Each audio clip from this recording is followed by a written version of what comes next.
Okay, so maybe you think that attractiveness is all about appearance, but deep down you know there's something more to it. Because if you're listening to this or watching this right now, you've probably had the firsthand experience of not finding somebody extremely physically attractive, and yet you still seem to be really attracted to them. Or maybe they just have something about them that you feel drawn to. Well, have you ever wondered why and how that actually is? And maybe you're somebody who always focuses on your appearance and wants to be more attractive to people you're interested in, but there's a lot more to attraction and attractiveness than just looks. And if you don't learn this key insight about how attraction truly functions, then you may focus too much on the external and miss some of those underlying things that are always in your control that really make people drawn to you. So in this video today, we are going to talk about how to boost your levels of attractiveness, because this is a question I see all the time in the comments about what different individuals are attracted to and what's attractive to different attachment styles. And we're actually going to talk about this from a scientific perspective. In fact, I'm going to take you through 5 major studies that show very hidden traits that create attraction beyond the physical appearance piece of it. And we're also going to talk about 3 underlying mechanisms that cause limerence. And what limerence really is this deep feeling of attraction where people can't sleep, can't eat, they can't even function normally because they are so attracted to another person. And they're often ruminating about them nonstop. So let's dive in. And if you are new to this channel, my name is Thais Gibson. I am a coach, counselor, and author who's been working in the field of psychology, attachment styles, and relationships for more than the past decade. And I'm really excited that you stopped by. Okay, so let's dive into these 3 underlying factors that drive attraction before we go into the science-backed research part of this in a lot more detail. The first thing that's so interesting, as a very general rule, is that attraction is often driven by something known as trait variety. What is trait variety? Well, biologically, if you can imagine that years and years and years ago, back when you're out trying to survive in the wild, and let's say you're somebody who's really smart and you pair up with somebody who's really strong. Well, you have a better chance at surviving together. And so we've actually evolved to be attracted to people who express traits that we feel like we don't have. For example, if you feel like you're really shy, you may really be attracted to people who are outgoing. If you are somebody who's really assertive all the time and always so intense, you might actually find yourself more attracted to passive or more calm individuals. Or, of course, the opposite. If you're somebody who struggles with assertiveness, you may find it so attractive when other people around you are assertive. So we can see all of these different ways that trait variety functions. You are, as a general rule, likely to be more attracted to people who express traits that you feel like you don't have access to or that you're struggling with. And of course, this is where that old adage comes in: opposites attract. And this is a normal piece of attraction. The second thing that really drives attraction at a deeper level is if somebody deeply meets your unmet needs. So if you, as a child, for example, always felt like you weren't seen, let's say you didn't really get the attention that you were hoping for or needed. Maybe you find yourself in a position where you're just yearning for somebody to be present with you, but it never really happened with your parents nearly enough compared to what you were hoping for. Well, then you may find that you experience limerence around this as an adult, or at least this deep excitement that takes place and massive attraction when somebody is finally really present with you in your adult life. So maybe they make you feel really seen or really heard. And so they're meeting these deeply unmet needs. And because our subconscious mind is actually a needs meeting machine, we are likely to really go into this hyper attraction state if somebody makes us feel this way. And I'm going to share a third thing with you here, but then we're going to dive into the top 5 traits that people find most attractive outside of physical appearance and how these really, really boost your attractiveness.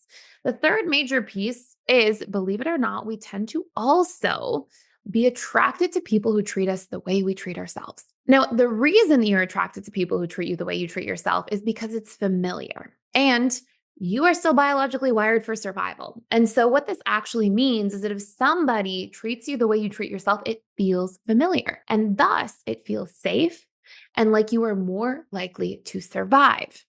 So this can be something that works for you if you're somebody who treats yourself and has healthy boundaries and respects your own needs and is present with your own emotions and feelings. But if instead you are somebody who criticizes yourself a lot, puts yourself down, maybe dishonors or disrespects your own feelings and needs and boundaries, and in fact, maybe you're so busy people pleasing that you dismiss yourself to please others, well, then you may actually be attracted to people who are also going to dismiss you.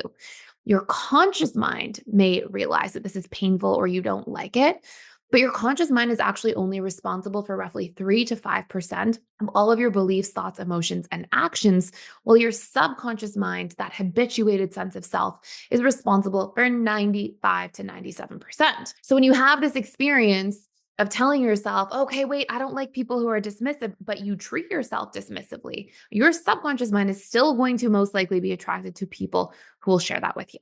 So these are some 3 general themes to pay attention to. Now, it gets really interesting after this. What are those 5 major traits that research has actually conclusively found are the most attractive to other people as a general rule? Well, it starts off with the trait of sociability and charisma. Okay. We can sort of use this interchangeably. Sociability, charisma, same thing. Now, this is one of the more obvious ones. I think some of the other ones are really going to surprise you. But based on a study done by the Psychological Bulletin, this research study highlighted that sociability and charisma, basically being defined as the ability to engage with other people and easily connect in social settings, are strongly linked to attractiveness.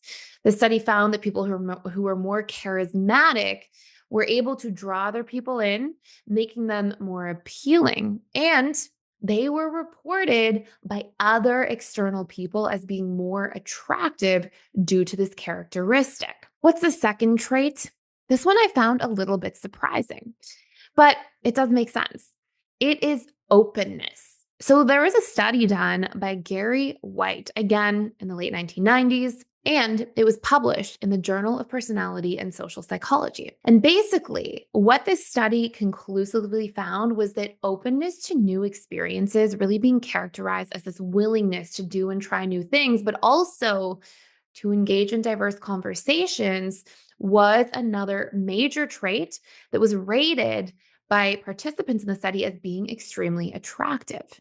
And the study basically suggests that this sense of openness and even curiosity and adaptability was allowed to foster deeper connections, but also, mainly, of course, increase attractiveness to people who are looking for a mate or a partner.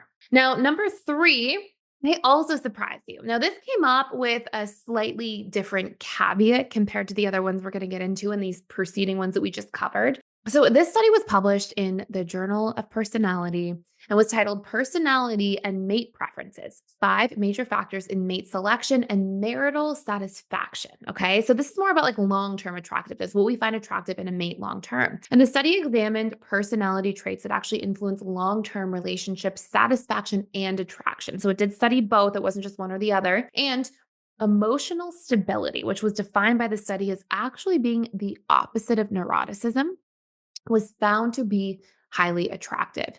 So people who were more calm, more composed, and more able to regulate their emotions were actually seen as more attractive, reliable, and supportive partners, and had a positive impact on the longevity and satisfaction of their relationships overall. So that's a super interesting one. Trait number 4 was actually all about competence. Okay. And some of these, like when I was really doing some digging into this topic, I was like, wow, these are so interesting and a little bit random, honestly. But this specific study found that intelligence and competence were reported to be more attractive because they signal the ability to actually solve problems, make good decisions, and succeed in various areas of life. And the study found that both males and females were drawn to those who show competence because it reflects this resourcefulness, these leadership qualities, but actually found it to be particularly meaningful in both romantic and social settings. Now, before I go into the 5th major trait, I want to share something with you. We actually right now have a course you can check out fully for free called How to Master the Dating Stage of Relationships, where we do a really deep dive into the psychology of attraction, but we also talk a lot about your standards in relationships and how to make sure that you're advocating for those things and deciding what they should be. Also, what your non negotiables should be in dating and relationships, as well as how to talk about your needs, how to communicate them, understand what they are so that you can influence your ability to get your needs met and feel more seen and heard and loved, but also understand the needs of somebody who you are dating so that you can make sure that they also feel more seen, heard, and connected too. And of course, you may see some of these traits within you. Now, trait number 5, last but not least, was actually presence. Now, this didn't surprise me because this is something that in the past decade that I've been working with people, I would see people fall into limerence with all the time. So, presence is like the person is being very present, right? They are able to be, it's not presence like gifts, it's presence like your ability to be attuned to somebody, be present with them. And you can think of this trait as being something that makes people feel seen, heard, and even important. Now, not only was this trait rated as one of the most desired traits in both romantic relationships and in friendships.